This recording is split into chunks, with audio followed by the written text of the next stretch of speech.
Number 1 है ब्रह्मांड, universe.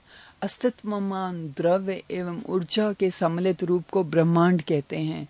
ब्रह्मांड के अंतर्गत उन सभी आकाशीय पिंडों एवं उल्काओं तथा समस्त सौर परिवार, जिसमें सूर्य, चंद्र आदि भी सम्मिलित है, का अध्ययन किया जाता है। ब्रह्मांड उस अनंत आकाश को कहते हैं जिसमें अनंत तारे, ग्रह, चंद्रमा एवं अन्य आकाशीय पिंड स्थित हैं। आधुनिक विचारधारा के अनुसार ब्रह्मांड के 2 भाग हैं, नंबर 1 वायुमंडल और नंबर 2 अंतरिक्ष। ब्रह्मांड उत्पत्ति की 2 प्रमुख वैज्ञानिक परिकल्पनाएं हैं। नंबर 1 सामान्य स्थिति सिद्धांत। इस सिद्धांत के प्रतिपादक बेल्जियम के खगोलविद एवं पादरी एब जॉर्ज लेमेंटर थे।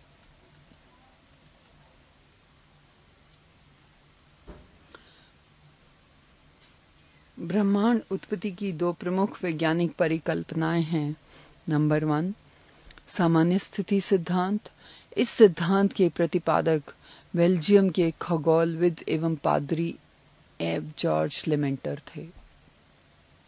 नंबर 2 महाविस्फोट सिद्धांत, बिग बैंग थ्योरी। यह सिद्धांत 2 सिद्धांतों पर आधारित है। निरंतर उत्पत्ति का सिद्धांत, इसके प्रतिपादक गोल्ड और हरमैन बॉन्डी थे। नंबर 2 संकुचन विमोचन का सिद्धांत, डॉक्टर एलन सैंडेंस इसके प्रतिपादक थे।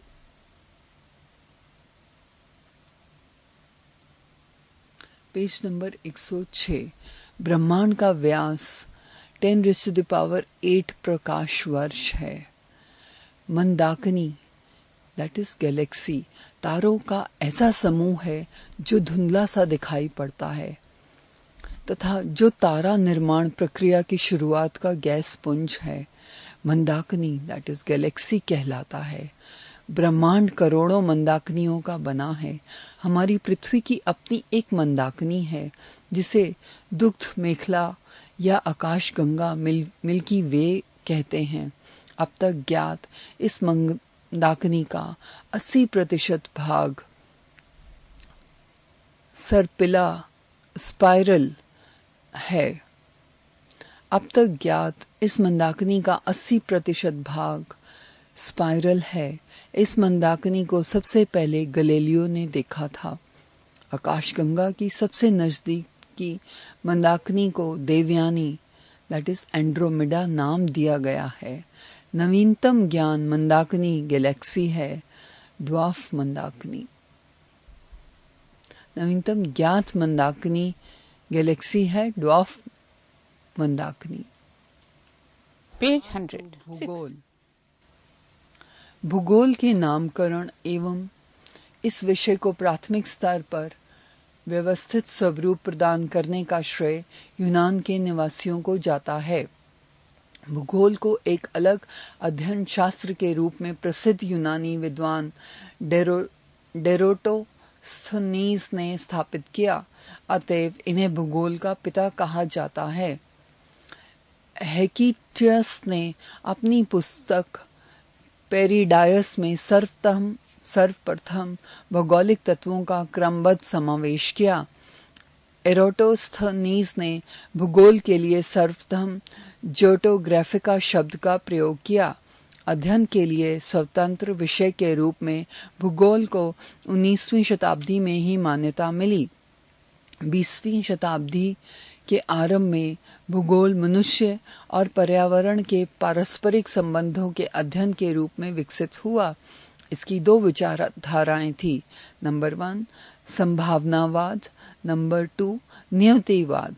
नंबर 1 संभावनावाद। इसके अनुसार मनुष्य अपने पर्यावरण में परिवर्तन करने में समर्थ है तथा वह प्रकृति प्रदत्त अनेक संभावनाओं को अपनी इच्छा के अनुसार उपयोग कर सकता है। इस विचारधारा के समर्थक हैं भूगोलवेता वाइडर, डी ला ब्लांश और फ्रेबवे। नंबर 2 है नियतिवाद। इसके अनुसार मनुष्य के सारे काम पर्यावरण द्वारा निर्धारित होते हैं, अतः मनुष्य को स्वेच्छापूर्वक कुछ करने की स्वतंत्रता कम है। इस विचारधारा के प्रमुख समर्थक हैं भूगोलवेता रिटर, रेड्जेल और स्लिंगटन। भूगोल की कुछ परिभाषाएं।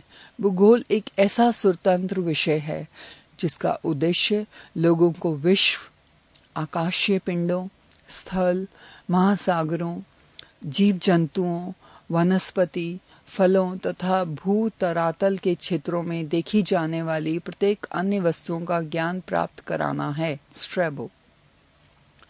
नंबर 2, भूगोल पृथ्वी की झलक को स्वर्ग में देखने वाला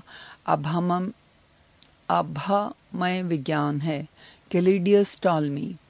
नंबर 3, भूगोल वह विज्ञान है जिसमें पृथ्वी को स्वतंत्र ग्रह के रूप में मान्यता देते हुए उसके समस्त लक्षणों, घटनाओं एवं अंत संबंध का अध्ययन किया जाता है। Call Ritter. भूगोल में नंबर 4, भूगोल में पृथ्वी के उस भाग का अध्ययन किया जाता है जो मानव के रहने का स्थान है। Arthur Holmes. नंबर 1 है ब्रह्मांड, दैट इज यूनिवर्स। अस्तित्वमान द्रव्य एवं ऊर्जा के सम्मिलित रूप को ब्रह्मांड कहते हैं। ब्रह्मांड के अंतर्गत उन सभी आकाशीय पिंडों एवं उल्काओं तथा समस्त सौर परिवार जिसमें सूर्य, चंद्र आदि भी सम्मिलित है का अध्ययन किया जाता है। ब्रह्मांड उस अनंत आकाश को कहते हैं जिसमें अनंत तारे, ग्रह, चंद्रमा एवं अन्य आकाशीय पिंड स्थित हैं। आधुनिक विचारधारा के अनुसार ब्रह्मांड के 2 भाग हैं। नंबर 1 वायुमंडल और दूसरा है अंतरिक्ष। 4. पृथ्वी की आंतरिक संरचना। पृथ्वी की आंतरिक संरचना के संबंध में वैज्ञानिकों में मतभेद है।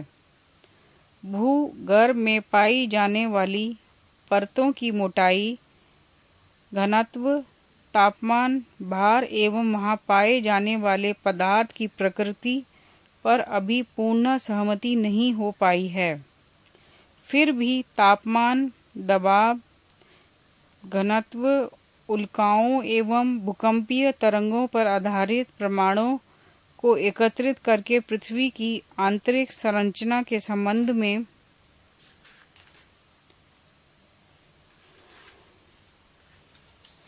जानकारी प्राप्त करने के प्रयास किए गए हैं। पृथ्वी के अंदर के हिस्से को 3 भागों में बांटा गया है। 1 भूपपटी ब्रैकेट क्रस्ट, 2 आवरण ब्रैकेट मेंटल एवं 3 केंद्रीय भाग ब्रैकेट कोर। पेज 114। भूपपटी क्रस्ट। पृथ्वी के ऊपरी भाग को भूपपटी कहते हैं। यह अंदर की तरफ 34 किलोमीटर तक का क्षेत्र है। यह मुख्यतः बेसाल्ट चट्टानों से बना है। इसके दो भाग हैं, एक सियाल और दूसरा सीमा। सियाल क्षेत्र में सिलिकॉन एवं एल्यूमिना एवं सीमा क्षेत्र में सिलिकॉन एवं मैग्नीशियम की बहुलता होती है।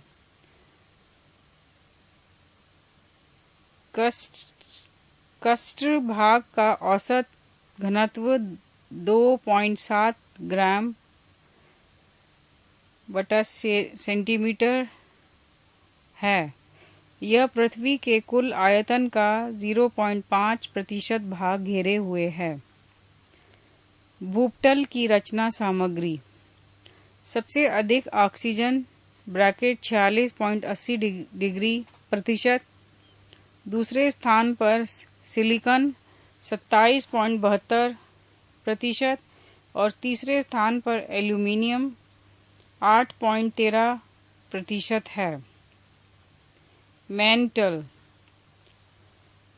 2900 किलोमीटर मोटा यह क्षेत्र मुख्यतः बेसाल्ट पत्थरों के समूह की चट्टानों से बना है। मैंटल के इस हिस्से में मैग्मा चैम्बर पाए जाते हैं। इसका औसत घनत्व 3.5 ग्राम पर सेंटीमीटर